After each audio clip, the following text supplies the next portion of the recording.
الحمد لله الحمد لله الذي هدانا لهذا وما كنا لنهتدي لولا أن هدانا الله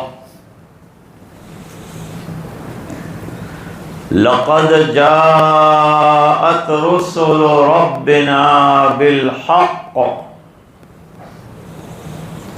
صلوات الله وسلامه على سيدنا محمد وعلى آله وصحبه وبارك وسلم تسليما كثيرا كثيرا. أما بعد، عن النبي صلى الله عليه وسلم أنه قال: أربع من سنن المرسلين: التعطر والسواك والحياء والنكاح، او كما قال عليه الصلاة والسلام. وصدق رسوله النبي الأمي الكريم. اللهم صل على سيدنا محمد وعلى آل سيدنا محمد وبارك وسلم.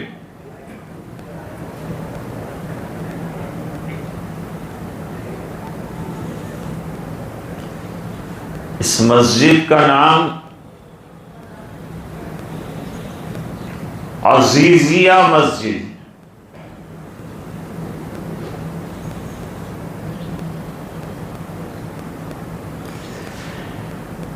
اور ہمارے عبدالعزیز بھائی،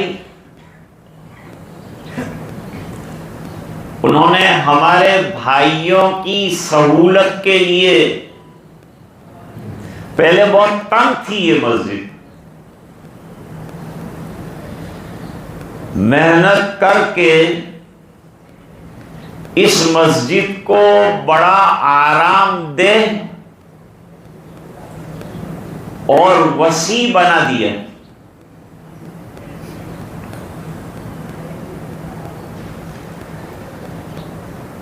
آج بعد نماز جمعہ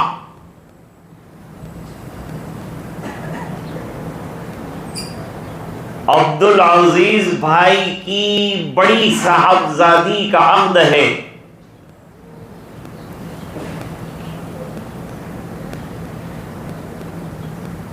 اور ہماری حاضری دو مقصد سے ہوئی ہے.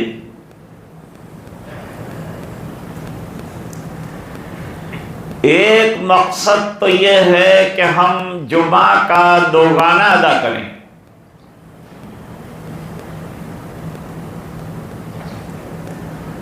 شہریوں پر جمعہ فرض ہے،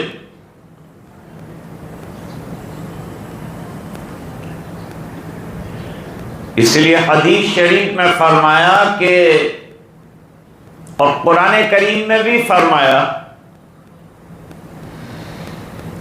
کہ جب اذان جمعہ کہی جائے تو سب کاروبار چھوڑ کر نماز کے لیے چلو. اس وقت میں کاروبار منع، سب کاروبار چھوڑ کر ایک ہی کام، جمعہ کی ادائی. صحابہ جمعرات سے تیاری کرتے تھے اور جمعہ میں صبح سویرے سے مسجد نبوی میں آ جاتے تھے.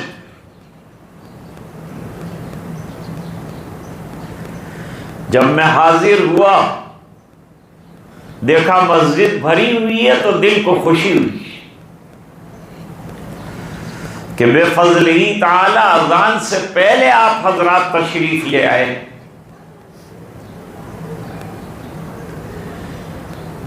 یہ بڑا اچھا عمل ہے. جب تک مسلمان نمازوں میں جلدی کریں گے اور سبقت کریں گے اللہ تعالیٰ ان کو آگے رکھے گا، ترقی دے گا، برکتیں دے گا، دنیا آخرت کے کام اللہ بنائے گا.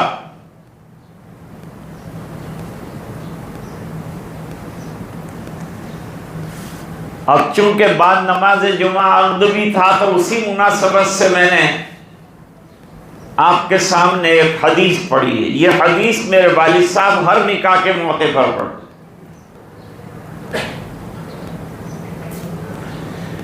ہر نکاح کے موقع پر.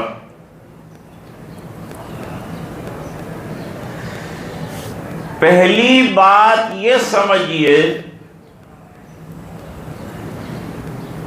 کہ نکاح یہ انبیاء کرام کی سنت ہے.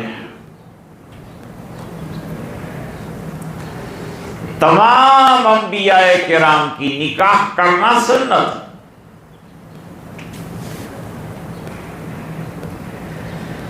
نکاح کا ایک فائدہ توالد و تناسل ہے، اور ایک فائدہ شرمگاہ کے گناہوں سے بچنا، نگاہوں کے گناہوں سے بچنا.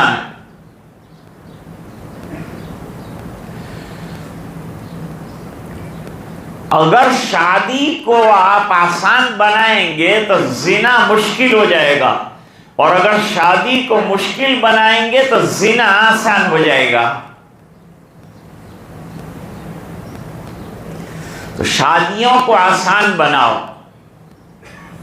سہل بناؤ.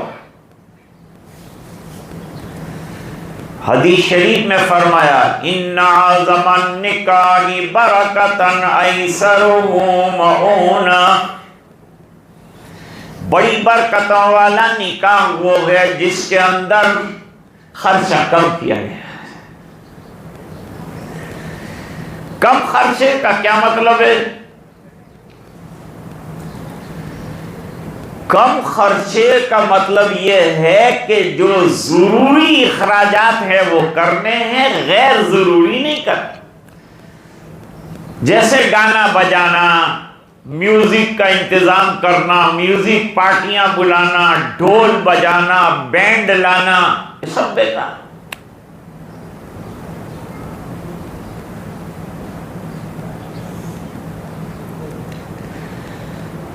اور سنتوں کو سامنے رکھ کر جو نکاح کیا جائے وہ مبارک ہوتا ہے.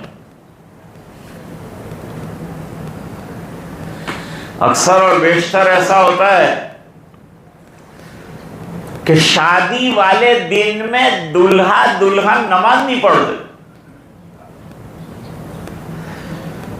حالانکہ یہ شکرانے کا دن ہے. خوب نماز ادا کرنی چاہیے، 5 وقتہ نمازوں کو بجا لانا اور اللہ سے اپنے نکاح کی برکت کی دعا کریں. عشاء کی نماز بھی باجماعت پڑھنا اور شادی کے دوسرے دن فجر کی نماز بھی باجماعت پڑھنا. پھر کوئی یہ نہ سمجھے کہ ایک دن میں نے جماعت سے پڑھ لی ہو گیا کام. ویسے تو پوری زندگی پڑھنا ہے، لیکن یہ غفلت کا زمانہ ہے، اس میں اور توجہ کے ساتھ جو ہے نمازوں کو بجا لانا ہے اور ادا کرنا ہے.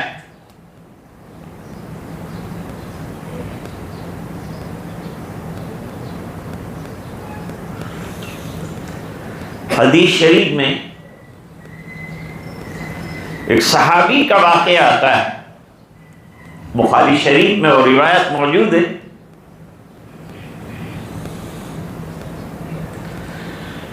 حضرت جابر ابن عبداللہ رضی اللہ تعالی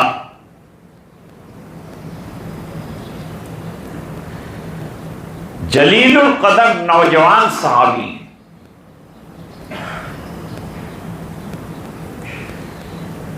ایک جنگ میں جانے کا اعلان ہوا. ابا جان بھی حیات تھے، وہ بھی صحابی ہیں. عبداللہ اور حضرت جابر بھی صحابی ہیں.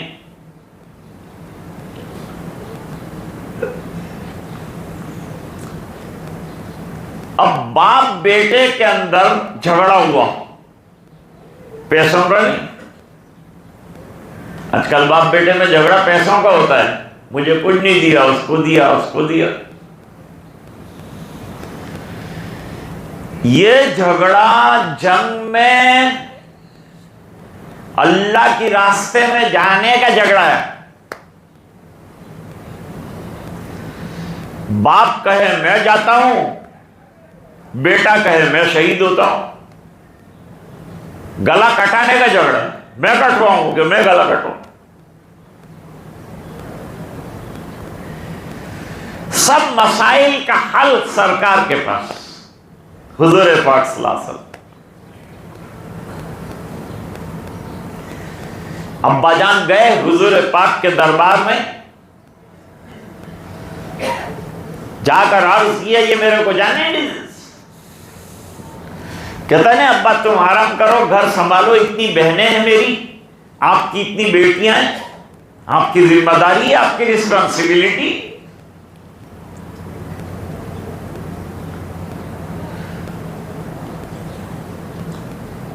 تو آپ مت جاؤ، میں جاؤں گا. اور میں کہتا ہوں کیوں، میرے کو شہادت سے کیوں معروم رکھتا ہے بھائی؟ میرے کو بھی شہید ہونا ہے، میرے کو بھی شہید ہو کر جو ہے جنت میں اعلیٰ مقامات عطا کیے جائیں گے اللہ کی طرف سے، وہ حاصل کرنا ہے مجھے.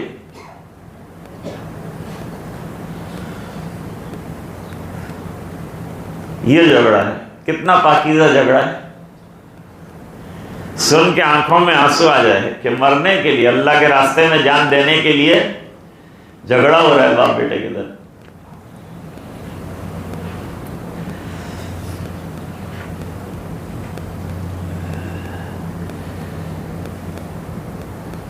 ایک جگہ واقعہ ہوا، اسپتال کے اندر باپ داخل ہوا تھا، ہندو.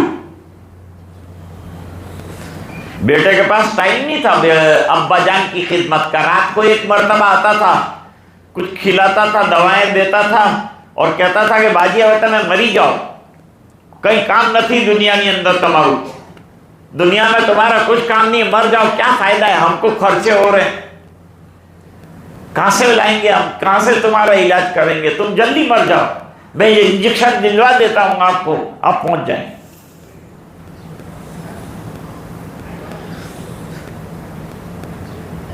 لو یہ کوئی جذبہ ہے؟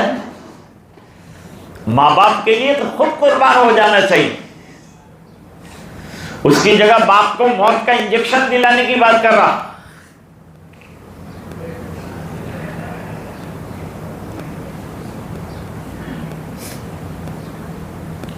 بہرحال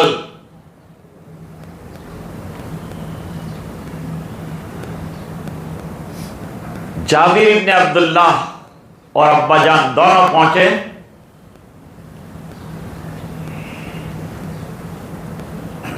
جناب رسول اللہ صلی اللہ علیہ وسلم کی خدمت.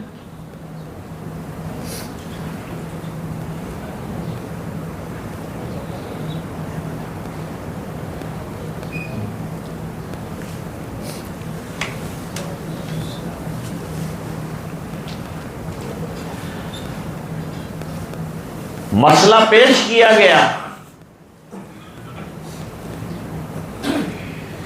حضور پاک صلی اللہ علیہ وسلم نے فیصلہ دیا کہ دونوں حضرات جائیں، جس کی قسمت میں شہادت لکھی ہوگی شہید ہوگا، جس کی قسمت میں غازی بننا لکھا ہوگا وہ غازی بنے گا.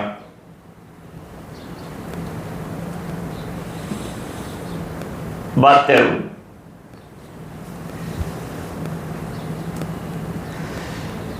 گئے میدان میں، ابا جان شہید ہو گئے.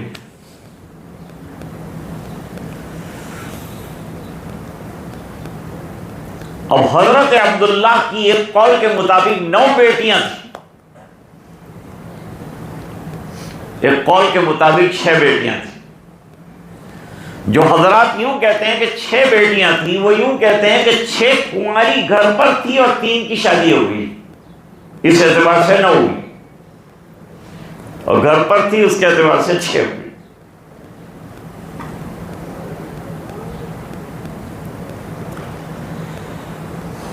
اب فرماتے ہیں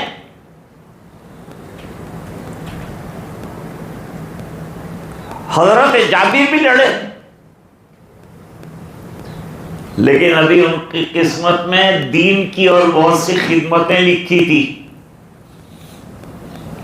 کئی 100 حدیثیں امت کو پیش کرنے کی سعادت لکھی تھی۔ اس بنا پر وہ زندہ رہے، اور یہ بھی ذمہ داری آنے والی تھی کہ 6 بہنوں کی پرورش کی ذمہ داری بھی آئے گی۔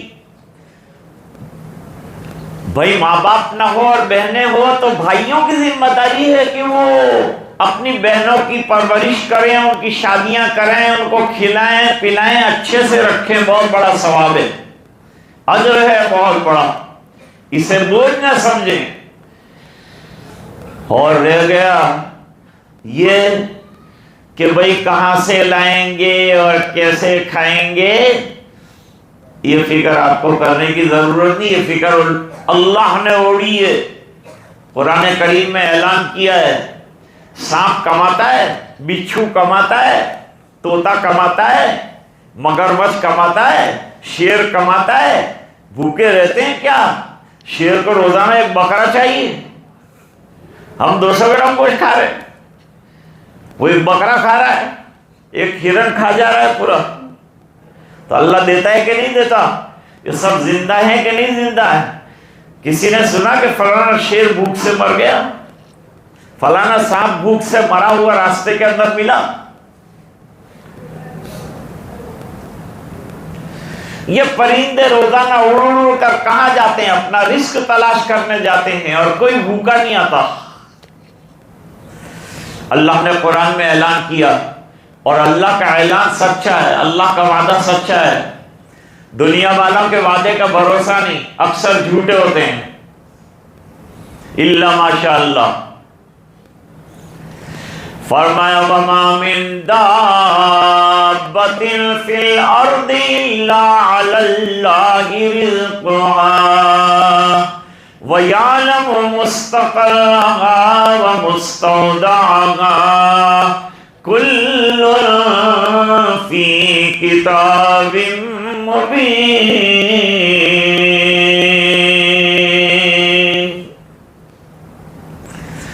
دنیا میں رینگنے والا کوئی بھی جانور، اڑنے والا کوئی بھی پرندہ، کوئی مخلوق ایسی نہیں جس کو اللہ نے فرمایا میں رزق نہ دیتا ہوں۔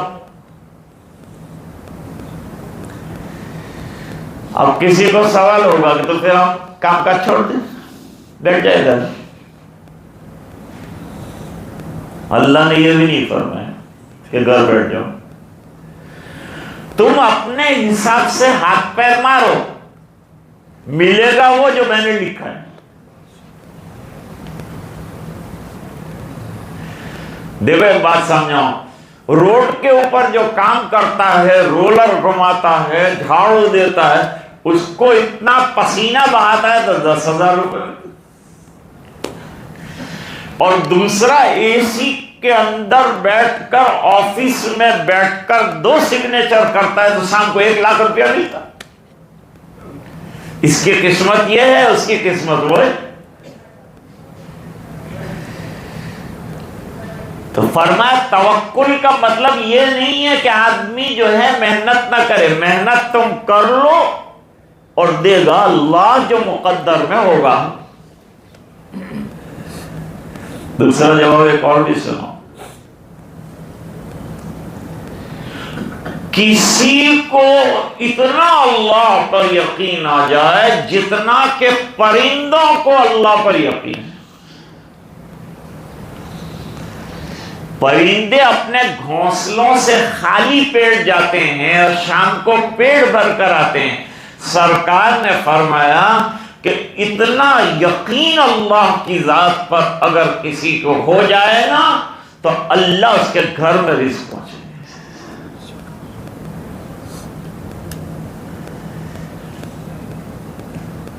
اب لمبا واقعہ ہے. حضرت جابر اپنے ابا جان کا چادر چہرے سے ہٹاتے تھے، پھر رکھتے تھے، پھر ہٹاتے تھے. صحابہ نے منع کیا ایسا مت کر. حضور نے فرمایا مت روکو، اس کا باپ گیا ہے، اس کو غم ہے. شریعت ایسی نہیں ہے کہ باپ کی موت پر غم بھی نہ کیا جائے. ارے آنسو بھی بہایا جائے، غم بھی کیا جائے، یہ سب جائز، بلکہ غمگین ہونا سنت ہے، نیچرل شریعت ہے یہ.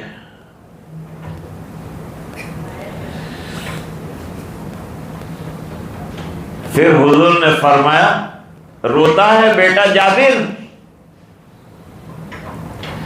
لیکن عالم یہ ہے کہ جب تیرے ابا کا جنازہ یہاں رکھا ہوا تھا تو فرشتے سایہ کر رہے تھے اپنے پروں کے ذریعے سے، جب تک کہ تیرے باپ کا جنازہ اٹھایا نہیں. یہ شرف تیرے ابا جان کو حاصل ہوا ہے.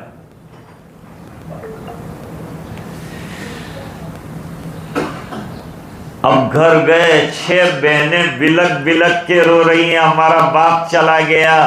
اے جابر اب تو ہمارا باپ بھی ہے، بھائی بھی ہے، کیا کرے گا؟ فرمایا اللہ میرے ہاتھوں سے تمہاری پرورش کروائے گا. اب جوان ہیں، ظاہری بات ہے کہ لڑکیوں کو نہلانا دہلانا کنگھی چوٹی کرنا یہ تو مرد کا کام ہے نہیں.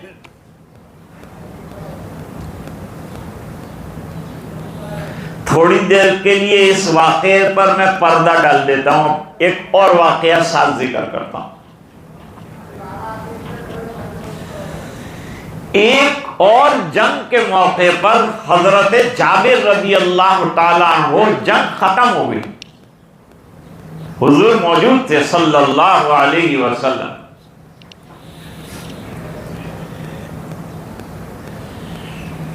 فرماتے ہیں کہ جب جنگ ختم ہو جائے اور کوئی ساتھی گھر جلدی جانا چاہے تو اس کو کمانڈر سے اجازت لینی، سپہ سالار سے اجازت لینی.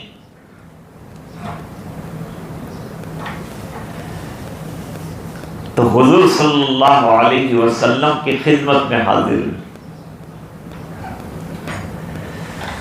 سرکار جنگ ختم ہو چکی اور میں ذرا جلدی گھر جانا چاہتا ہوں. سادگی بتاتا ہوں آپ کو، سادگی. نبی کریم صلی اللہ علیہ وسلم نے فرمایا کیوں جابر اتنی جلدی کرتے ہو؟ جواب دیا سرکار اس لیے جلدی کرتا ہوں کہ میں نے شادی کر لی. ارے شادی کر لی؟ حضور نے یہ شکوہ نہیں کیا کہ مدینے میں رہتے ہوئے مجھ پر ایمان لایا اور مجھے بھی اطلاع نہیں، مجھے بھی پتا نہیں کہ تو نے شادی کر لی ہے. حضور نے کوئی کمپلینٹ نہیں کیا، کوئی کمپلینٹ نہیں.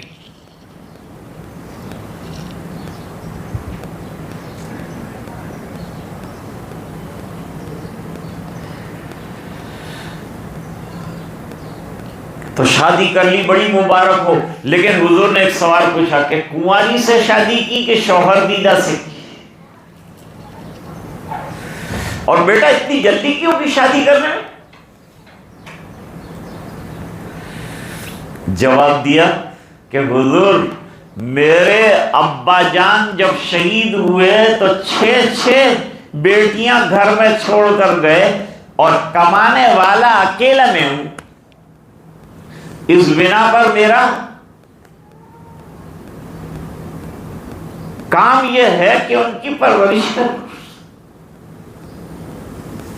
ٹھیک ہے، یہ تو بڑا اچھا کام ہے.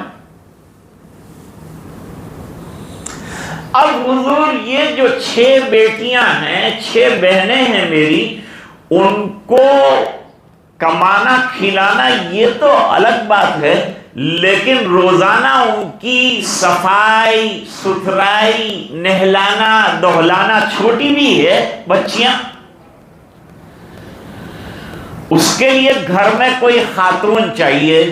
اس بنا پر میں نے جلدی شادی کر لی، اور شادی بھی کی میں نے شوہر دیدہ سے، کنواری سے نہیں کی، کیونکہ کنواری بیچاری اپنے بننے ٹھننے سورنے میں سے اوپر نہیں آئے گی، تو میری بہنوں کی خدمت کیا کرے گی؟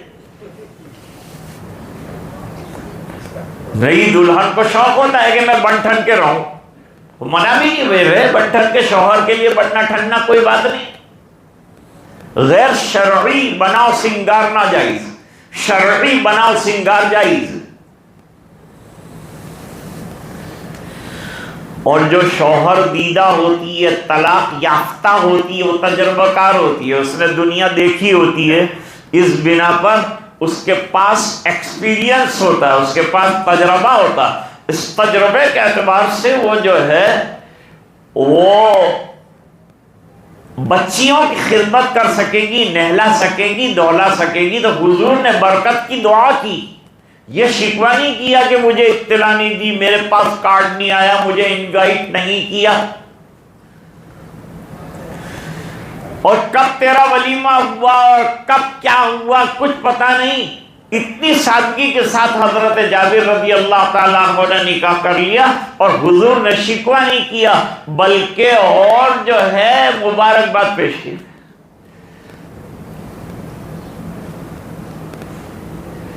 یہ ہے اسلام میں سادگی کے ساتھ شادی کا نظام۔ ایسا نظام کیوں ہے؟ سنو، اسلام عالمگیر مذہب ہے، پوری دنیا کے مسلمان اور پوری دنیا کے انسانوں کے لیے پیغام رحمت ہے۔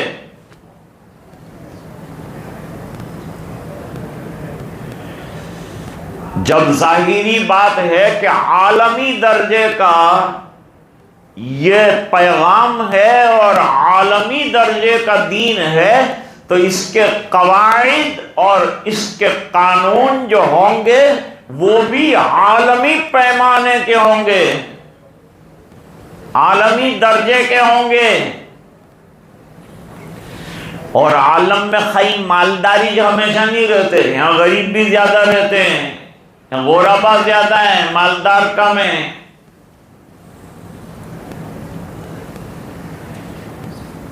90% لوگ مڈل کلاس اور غریب ہیں، 10% مالدار ہوں گے۔ ان کی تو بات چھوڑو مالداروں کی، میں تو غریبوں کی بات کرتا ہوں۔ مالدار ہوگا اس کے گھر کا ہوگا۔ بہرحال مالدار کرے گا 10 لاکھ روپیہ خرچ کر کے شادی، غریب کہاں سے لائے گا؟ مڈل کلاس کہاں سے لائے گا؟ وہ کہاں سے کھائے گا؟ کہاں سے لائے گا؟ اتنی مہنگی شادی کیسے؟ اور کرے گا قرض دار ہو جائے گا، اور قرض بڑی خطرناک چیز ہے، زندگی بھر سر کے اوپر بوجھ رہتی۔ اور قرض کے بارے میں علماء نے لکھا کہ قرض جو ہے محبت کی قینچی ہے۔ 2 آدمیوں میں دوستی، قرضہ لیا، 50 لاکھ کروڑ قرضہ لیا، اب جو ہے وہ ٹال مٹول ہوتی رہی، محبت ختم ہوئی، چلو پیسے بھی گئے محبت بھی گئی۔ میرے ایک دوست کہتے تھے کہ دعوت کو نہ مت کہو، کوئی دعوت دے نہ کھانے کی تو نہ نہیں بولنے کا۔ میں نے پوچھا کیوں؟ کہ اس میں 2 نقصان ہیں، ایک نقصان یہ ہے کہ دعوت بھی چلی جاتی، دوسرا نقصان یہ ہے کہ دوستی بھی چلی جاتی۔ وہ ناراض ہو جاتا ہے کہ میرے یہاں کھانے نہیں آئے، میرے یہاں جو ہے مجمع میں شرکت نہیں کیا تم نے۔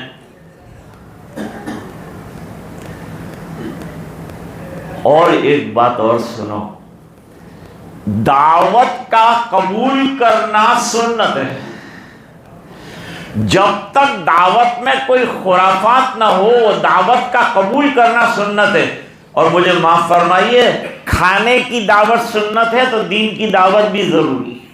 کوئی دین کی دعوت دے تو ان کے بعد میں دیکھتے ہیں، کھانے کی دعوت دے تو ان کے پہلے نمبر پر موجود رہیں گے انشاءاللہ، فکر نہ پڑ. دین کی دعوت بھی چاہیے، دنیا کی دعوت بھی قبول کرو.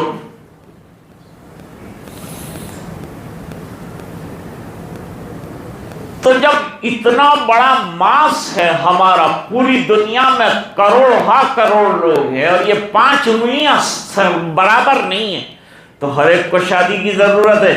تو اگر غریب ہوگا اور اسلام نے یوں کہا کہ 10 لاکھ روپیے شادی کے اندر چاہیے، تو کتنے کنوارے رہ جائیں گے لڑکے اور کتنی کنواریاں رہ جائے گی لڑکیاں، اور پھر بدکاریاں ہوں گی اور برائیاں ہوں گی اور زنا بڑھ جائے گا اور ہماری سوسائٹی کولیپس ہو جائے گی. اس لیے شریعت مقدسہ نے کہا if you want to marry you have to take the simplicity in your nikah. تمہارے نکاح کے اندر should be very simple. Don't spend your money in vain. فضول اپنے پیسے کو ضائع مت کراؤ. میں تو مالدار حضرات سے کہتا ہوں، جہاں کما رہے ہو، آپ کی اولاد کی شادی ہو گئی، فکر کرو کہ ایسے گھرانے ہیں جو شادی نہیں کر پا رہے ہیں، اپنی بچیاں نہیں دے پا رہے ہیں کسی کو. آپ شادیاں کراؤ، اپنا پیسہ لگاؤ، اپنا مال لگاؤ. کیا کرو گے مال کو؟ رتن ٹاٹا دنیا کو ٹاٹا کر کے چلا گیا، لیکن کچھ ساتھ لے کر نہیں گیا. خالی ہاتھ سے چلا گیا کہ نہیں؟ بہت چیریٹی کے کام کیے اس نے، بہت اچھے کام کیے. لیکن مسلمان کی خوبی اور کمال یہ ہے کہ جب وہ خرچ کرتا ہے تو جنت میں اس کو درجات ملتے ہیں، اور غیر مسلم خرچ کرتا ہے تو دنیا میں مال تو بڑھتا ہے لیکن آخرت میں درجہ نہیں ملتا. کیونکہ آخرت میں آپ اپنا مال یوٹیلائز کریں، اس پر اجر کا دار و مدار کنڈیشن آف ایمان.